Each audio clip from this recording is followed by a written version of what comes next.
आजिर सुविचार को आपण को स्वागत। आशा करुछु आपण सुस्थ थिबे।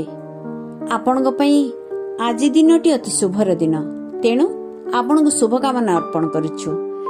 आज एक वास्तव कथा आमे विचार को नबा।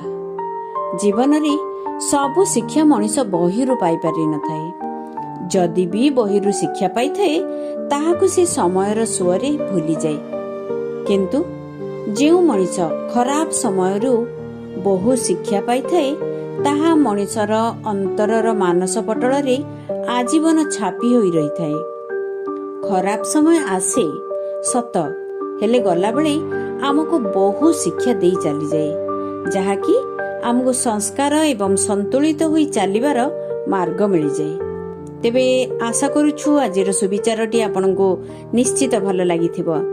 एथिपई छोट मतामतटी रखंतु ना। पुणी आसंता को एक नुआ सुविचार सह मु डॉक्टर बेबीराणी नंद रहुछि। आज दिनटी आपणक पई शुभमय हेउ।